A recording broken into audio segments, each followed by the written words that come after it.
नमस्कार दोस्तों, मैं हूं नवीन पाटीदार और आप देख रहे हैं वॉइस ऑफ एमपी। नीमच के साथ बड़ा धोखा हुआ है, इसलिए हम आपको कह रहे हैं कि जिस तरीके से सीसीआई फैक्ट्री जो नीमच की शान है, नीमच की पहचान है, उसे बेचने को लेकर, उसके डिस्पोजल को लेकर बड़ी खबर निकल के सामने आ रही है कि उसकी बोली लगाई जाएगी। और बोली का आंकड़ा भी हमने आपको बताया। अगर बात करें तो शुरुआत में 4 करोड़ 40 लाख रुपए जमा कराने, उसके बाद में बीट में शामिल हो पाएंगे। साथ ही 44 करोड़ से ज्यादा जो राशि जमा कराएगा उसको वो फैक्ट्री जो है सेल की जाएगी। फैक्ट्री के जो साधन संसाधन है, उपकरण है, वो उस बेचने की उस बीट में शामिल हो पाएगा। ऐसे में बात करें तो बड़ा सवाल ये खड़ा होता है कि आखिर फैक्ट्री को बेचा जा रहा है या फिर इसके जो उपकरण है, जो सामान है, उसको डिस्पोजल किया जा रहा है। इसे लेकर कई सवाल खड़े हो रहे हैं। जिस तरीके जो टेंडर जारी किया गया है उसे लेकर इस मामले में बात करने के लिए हमारे साथ मौजूद है वरिष्ठ अभिभाषक महेश जी पाटीदार। उनसे बात करने की कोशिश करेंगे किस तरीके सोचते हैं आखिर बेचने को लेकर और इसके डिस्पोजल को लेकर किस तरह की जानकारी निकल के आ रही है, क्योंकि लगातार इस मामले को लेकर वे भी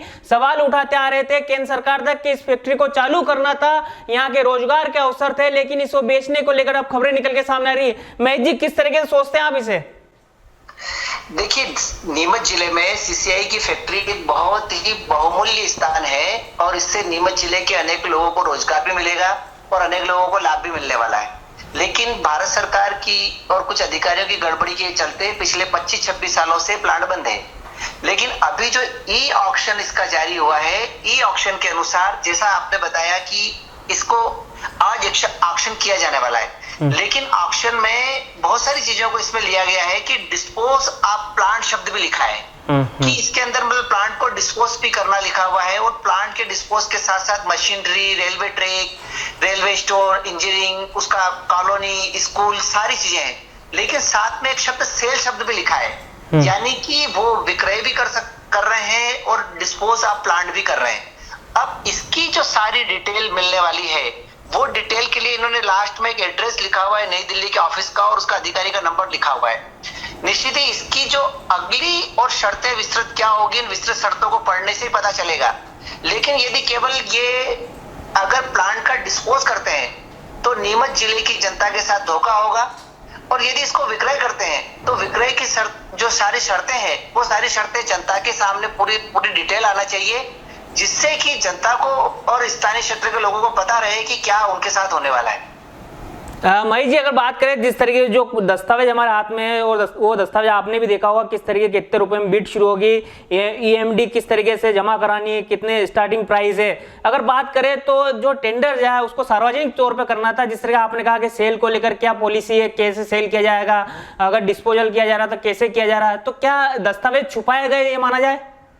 देखिए, क्या है कि जब इतना बड़ा ई ऑक्शन का मामला है तो भारत देश के महत्वपूर्ण जो अंग्रेजी और जो हिंदी के बड़े अखबार हैं, उनके साथ ही स्थानीय अखबारों में इसका पूरा विस्तृत शर्तों के साथ प्रकाशन होना चाहिए। आज की तारीख में जो अभी ई ऑक्शन की डिटेल आई है, उसके अनुसार वो इसको सेल या डिस्पोज ऑफ प्रॉपर्टी कर रहे हैं, जिसमें 4 करोड़ 40 लाख रुपए अभी अर्नेस्ट जमा कराना है और इसके साथ इसकी प्रोसेस स्टार्ट होगी। लेकिन जो लोग इस काम में लगे हुए हैं, उनको इन तथ्यों के बारे में जानकारी देने के लिए जो एड्रेस लिखा गया है और जो नंबर लिखा गया है, वो एड्रेस कुछ लोगों ने मुझे ये सूचना दी है कि उन्होंने इस नंबर पर कॉल किया था, लेकिन नंबर नो रिप्लाई हुआ है। तो इस प्रकार जब तक स्थानीय अखबार के साथ साथ राष्ट्रीय अखबारों में इसका विस्तृत शर्तों का प्रकाशन न हो, तब तक एक भय और संचय बना हुआ है। और ये भय संचय न हो, लोगों के साथ धोखा न हो, इसलिए स्थिति स्पष्ट होना चाहिए। अगर बात करें तो आप भी मौके पे पहुंचे थे सीसीआई फैक्ट्री में और आपने भी आपका एक वीडियो देखा, आपने वो बारीकी से बताया था कितना बड़ा विकास यहाँ पे हो सकता था, कितना रोजगार के अवसर नीमच को मिल सकते थे, एक शान सीसीआई फैक्ट्री हुआ करती थी। तो क्या माना जाए कि स्थानीय नेताओं की जो रुचि इस तरफ नहीं रही, जिसके चलते आज ये वो फैक्ट्री वीरान हो चुकी है और बेचने और डिस्पोजल तक की बात निकल के सामने आ रही है? आपने बहुत ही अच्छा प्रश्न उठाया है कि स्थानीय जनप्रतिनिधि जो है इस मामले को प्रॉपर तरीके से और प्रॉपर समय पर रेस करने से चूक गए हैं, और इसी के कारण 25-30 सालों से ये फैक्ट्री वीरान पड़ी हुई, बंद पड़ी हुई है। और इसका दुर्भाग्य देखिए कि इसकी वजह से लोग रोजगार से तो वंचित हो ही रहे हैं, सरकार को भी नुकसान हो रहा है। यदि ये फैक्ट्री चालू होती है तो यदि यहाँ से सीमेंट अगर रेलवे के द्वारा दूसरी जगह जाएगी तो रेलवे को ही 18% जीएसटी से रोज का लाखों रुपया इनकम होगी। इसी प्रकार क्षेत्र में रुपए का संचार होगा, वेतन आएगा तो लोगों को, स्थानीय लोगों को रोजगार के साथ नीमच शहर के बाजार की भी रौनक बढ़ेगी। और इस प्रकार की फैक्ट्री सीसीआई बंद रही और उसके आसपास सारी फैक्ट्रियां चालू हो गई है।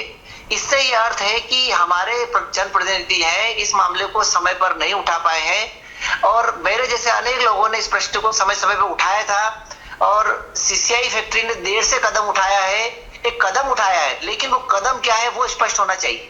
बड़ी बात कही है, जो कदम उठाया गया है वो कदम स्पष्ट होना चाहिए कि इसको बेचा जा रहा है, सेल किया जा रहा है, डिस्पोजल किया जा रहा है, इसके जो उपकरण है, जो वहाँ पर मशीनें लगी उसे लेकर साथ ही अगर बात करें महेश जी, तो क्या माना जाए कि जिस तरीके से जो पूरी स्थिति, जो पूरी पॉलिसी क्लियर होनी थी वो क्लियर नहीं होने के चलते ये माना जाए बड़े उद्योगपतियों की निगाहें इस फैक्ट्री की जमीन पर है?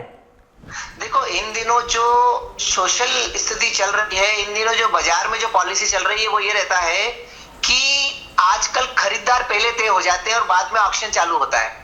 तो ये सब लोग बड़े स्थानों पे साठगांठ होती है, बड़े स्थानों पर तथ्यों का छुपाव होता है, बड़े स्थानों पर मिली भगत होती है, उसी के नतीजे होते हैं कि ये फैक्ट्रियां इस प्रकार बिकती है और अंदर अंदर सब काम चलते हैं। इसी को रोकने के लिए ई ऑक्शन की पॉलिसियां बनाई गई है, लेकिन ई ऑक्शन कभी कभी लोगों को नुकसान ये देती है कि इसके वही लोग उसके संपर्क में होते हैं जो इसके संबंध रखते हैं। आम जनता इससे कनेक्टेड नहीं होती, यहाँ जनप्रतिनिधि से कनेक्टेड नहीं होते, यहाँ तक कि सांसद मंत्रियों तक को इसका पता नहीं होता और अधिकारी मिलकर इस काम को कर लेते हैं। तो इसी को रोकने के लिए स्थानीय ई ऑक्शन के साथ राष्ट्रीय अखबारों में इस प्रकार का प्रकाशन कराया जाना आवश्यक किया गया है।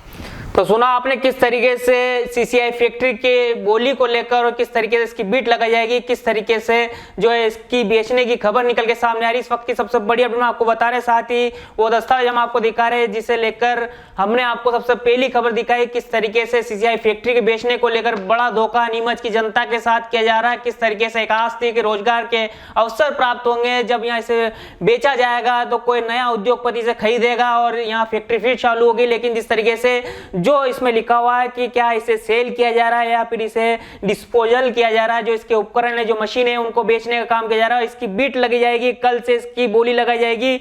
जो बोली हमने आपको बताया किस तरीके से इस बोली में भाग लेने के लिए आपको 4 करोड़ 40 लाख रुपए जो है आपको ईएमडी जमा कराने होंगे। उसके बाद में स्टार्टिंग प्राइस जो है 44 करोड़ रुपए से अधिक जो इसमें बोली में भाग लेगा 5 लाख रुपए बोली बढ़ती जाएगी। उसके बाद जो जितनी ज्यादा बोली लगाएगा वो इस बोली में भाग ले पाएगा और इसको खरीद पाएगा। इस वक्त की सबसे बड़ी अपडेट हम आपको बता रहे हैं किस तरीके से सीसीआई फैक्ट्री के बेचने को लेकर, इस वक्त की सबसे बड़ी अपडेट हम आपको बता रहे हैं कि किस तरीके से बेचने को लेकर चोरी छुपे टेंडर निकाले जा रहे हैं, किस तरीके से नीमच की जनता के साथ बड़ा धोखा किया जा रहा है। इस वक्त की ये सबसे बड़ी अपडेट, बड़ी जानकारी है। शर्मा जी, अच्छा हुआ अभी यहीं मिल गए, ये लीजिए मुंह मीठा कीजिए। अरे ईशान, ये मिठाई किस खुशी में? शर्मा जी, मैंने नई कार ली है। अरे वाह, बहुत बधाई ईशान बेटा। लोन से ली होगी। क्या बात है ईशान भैया, नया घर भी बना लिया, नई गाड़ी भी ले ली, कहीं लॉटरी वॉटरी तो नहीं लगी है? हाँ भाई, कोई लॉटरी लगी है क्या? अरे नहीं, ये तो बाप जी ऐसी ब्लॉक्स का कमाल है। बापजी ब्लॉक्स? वो कैसे?